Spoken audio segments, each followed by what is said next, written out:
لو أنزلنا هذا القرآن على جبل لرأيته خاشعا متصدعا من خشية الله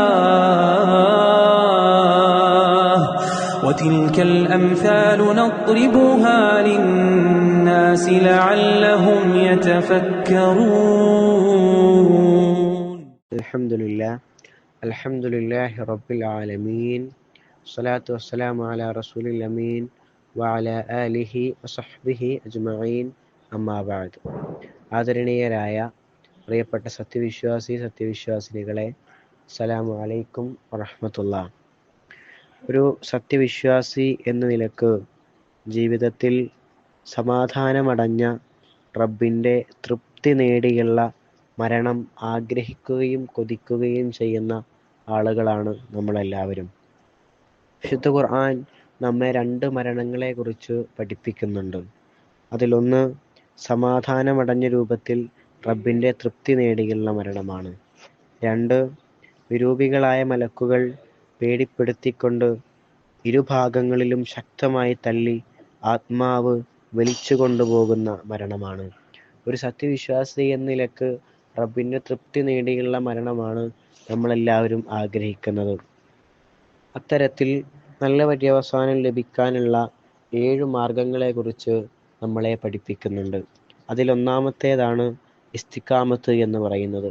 നമുക്കെല്ലാവർക്കും അറിയാം, ഇസ്തിഖാമത്ത് എന്നാൽ ദീനിൽ അടിയുറച്ച് ജീവിക്കുക എന്നുള്ളതാണ്. ദീനിൽ അടിയുറച്ച് ജീവിക്കുകയും അവസാനം വരെ, നമ്മുടെ അവസാന ശ്വാസം വരെ നമ്മുടെ നമ്മുടെ രക്ഷിതാവ് അള്ളാഹുവാണ് എന്ന് പറയുകയും ചെയ്യുക എന്നുള്ളതാണ്. വിശുദ്ധ ഖുർആനിലെ സൂറത്തുൽ അഹ്കാഫിലെ 13-ാം വചനത്തിൽ പറയുകയാണ്, ഇന്നല്ലദീന ഖാലൂ റബ്ബുനല്ലാഹു സുമ്മസ്തഖാമു ഫലാ ഖൗഫുൻ അലൈഹിം വലാ ഹും യഹ്സനൂൻ. നിശ്ചയമായും യാതൊരു കൂട്ടർ ഞങ്ങളുടെ റബ്ബ് അള്ളാഹുവാണ് എന്ന് പറയുകയും എന്നിട്ട് അതിൽ നിലകൊള്ളുകയും ചെയ്തുവോ അവരുടെ മേൽ യാതൊരുവിധ ഭയവും ഇല്ല എന്നുള്ളതാണ്. അവർ ദുഃഖിക്കുകയും ചെയ്യേണ്ടതില്ല എന്നുള്ളതാണ്. വിശുദ്ധ ഖുർആൻ ഇത്തരത്തിൽ നമുക്ക് പ്രതീക്ഷയുള്ള വാക്കുകൾ തരുമ്പോഴും നമ്മുടെ ജീവിതത്തിൽ ഇസ്തിഖാമത്തിൻ്റെ അളവ് എത്രത്തോളം ഉണ്ട് എന്ന് നമ്മൾ സ്വയം വിചാരണ ചെയ്യേണ്ടതാണ്. ജീവിതത്തിലേക്ക് പരീക്ഷണങ്ങൾ ഓരോന്നോരോന്നായി അടുത്തേക്ക് വരുമ്പോഴും ആ പരീക്ഷണങ്ങൾ വരുമ്പോൾ അള്ളാഹുവിനെതിരെ കുത്തുവാക്കുകൾ പറയുകയും അള്ളാഹുവിനെ ശപിക്കുന്ന രീതിയിലുള്ള സംസാരങ്ങൾ നാം സംസാരിക്കുകയാണെങ്കിൽ അതിനർത്ഥം നമുക്കൊന്നും ഇസ്തിഖാമത്ത് ഇല്ല എന്നുള്ളതാണ്. നേരെ മറിച്ച് എന്തെല്ലാം പരീക്ഷണങ്ങൾ വന്നാലും, എന്തെല്ലാം പ്രതിസന്ധികളും പ്രയാസങ്ങളും വന്നാലും എൻ്റെ റബ്ബ് അള്ളാഹുവാണ് എന്ന് ഉറക്കെ വിളിച്ചു പറയുകയും അള്ളാഹുവിനോട് മാത്രം തവക്കുൽ ചെയ്യുകയും ചെയ്യുക എന്നുള്ളതിലാണ് ഇസ്തിഖാമത്തിൻ്റെ പ്രാധാന്യം ഏതൊരു മുഅ്മിനിൻ്റെയും ജീവിതത്തിൽ നിലനിൽക്കുന്നത് എന്നുള്ളതാണ്. വിശ്വാസത്തിലും ആരാധനയിലും ജീവിതത്തിൻ്റെ എല്ലാ മേഖലയിലും നേരായ നിലയിൽ ഉറച്ചു നിൽക്കലാണ് ഇസ്തിഖാമത്ത് എന്ന് പറയുന്നത്.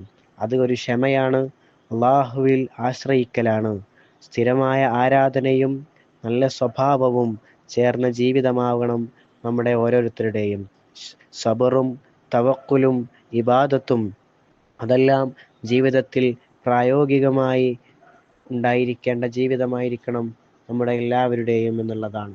നമസ്കാരം സ്ഥിരമായി പാലിക്കൽ, ചെറിയ വലിയ പാപങ്ങളിൽ നിന്നും വിട്ടുനിൽക്കൽ, ജീവിതത്തിലെ പരീക്ഷണങ്ങളിൽ ക്ഷമയും അള്ളാഹുവിൽ ആശ്രയവും നല്ല പ്രവർത്തികളിൽ തുടർച്ചയായ സ്ഥിരതയും നമ്മുടെ ജീവിതത്തിലുണ്ട് എങ്കിൽ തീർച്ചയായും നമ്മുടെ എല്ലാവരുടെയും ജീവിതത്തിൽ ഇസ്തിഖാമത്ത് ഉണ്ട് എന്നുള്ളതാണ് അർത്ഥം.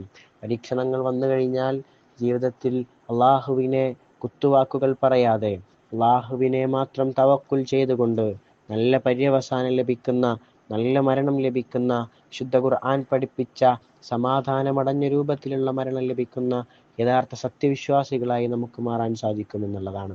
അത്തരത്തിൽ നല്ല മരണം ലഭിക്കുന്നവരുടെ കൂട്ടത്തിൽ നമ്മളെ എല്ലാവരെയും, നമ്മുടെ കുടുംബത്തെയും എല്ലാവരെയും നാഥൻ ഉൾപ്പെടുത്തി അനുഗ്രഹിക്കുമാറാകട്ടെ. വആഖിറു ദഅ്വാനാ അനിൽ ഹംദുലില്ലാഹി റബ്ബിൽ ആലമീൻ. അസ്സലാമു അലൈക്കും വറഹ്മത്തുള്ളാഹി.